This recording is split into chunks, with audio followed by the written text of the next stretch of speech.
In 2003, speaking of the West Coast, Apple launched the world's most successful digital download service, the iTunes Store. We all know it and use it, I'm sure. And now it's making a play into a field that it has avoided for some reason for years. That's music streaming. Today, the company debuts Apple Music, offering access to tens of millions of tracks for a monthly fee. Bloomberg Pursuit's Stephen Pulvirent joins us right now to talk about what you've been testing, haven't you? You've got a beta? I got a little sneak peek at WWDC, the Worldwide Developer Conference, a few weeks ago, but I haven't actually been able to use it on my own phone out of the kind of little test environment. And what do you normally use? So I'm normally a Google Play Music person, but I've been That's a very Spotify. strange, you realize. I mean, It's very strange. When you tell somebody that at the bar, everyone's like, wow, really? It's like the nerdy option, but it's, you know, I've been a Spotify you use user. Your TiVo and your Betamax, like, who uses that? I know. But I've been a Tidal. Beta was the better system. You're too young to know this, but Beta was the better system.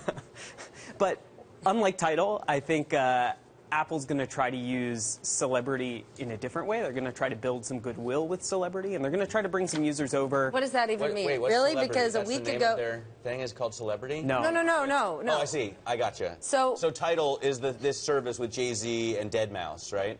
Right. So yeah.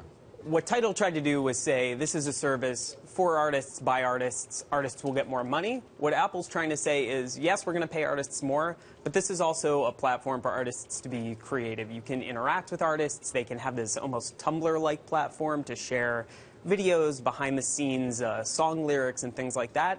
Apple wants this to be a music magazine that's also where you get your music from. Okay, that's what they want. What do you think? It's going to be a success? I'm not sure. We'll find out at 11 a.m. Eastern time this morning. The service goes up. Noon, the Beats One radio station kicks off.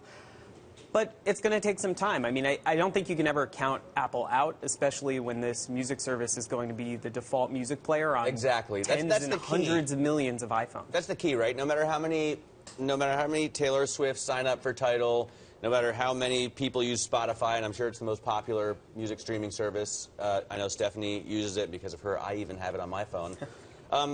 It's a default to Apple, even if it weren't automatically on your phone, because you want to stay in the environment. The Apple ecosystem is just so good that on many levels, unless this Apple venture is a complete failure, many people are simply going to default to it. Right, and when you pull your new iPhone, whether it's the current iPhone 6 or the next generation, out of the box, there's going to be a little icon that says Music, and that's going to put you right into Apple Music. So for people who don't want to think a lot about it, who haven't tried 5, 10 services, this is just going to be music to me. Well, and why bother? If I can get all of the songs that I want for a similar price, why would I bother using another service, right? It's $10 a month. Yeah, because these services are now saying they're offering different things. Tidal, for example, is offering its users invitations to exclusive events, access to certain artists. So in this universe where people don't want to pay for products, but they want to pay for experiences, it seems like that's what these music services are leaning towards. Spotify didn't offer it, and these new guys, it seems kind of that's their calling card. Sure, and I think Beats One Radio is Apple's kind of flagship product in this area. So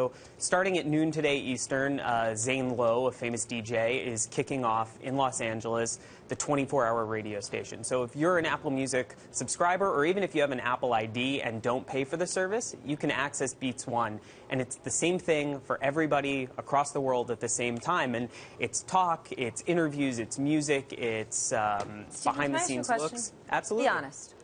You're younger than Matt and I. Did you know who Zane Lowe was before you worked on this? I did not know who Zane Lowe was. Who is Zane Lowe? He's a famous DJ. He's a famous DJ. But he used to be with... How famous can you be if he was with BBC One Radio. Like a Chris Evans kind of guy. Kind of, yeah. Except for we've heard of Chris Evans. My heart belongs to Ryan Seacrest. Stephen Pulvirent, thanks so much for joining us, Associate Editor at Bloomberg Pursuits.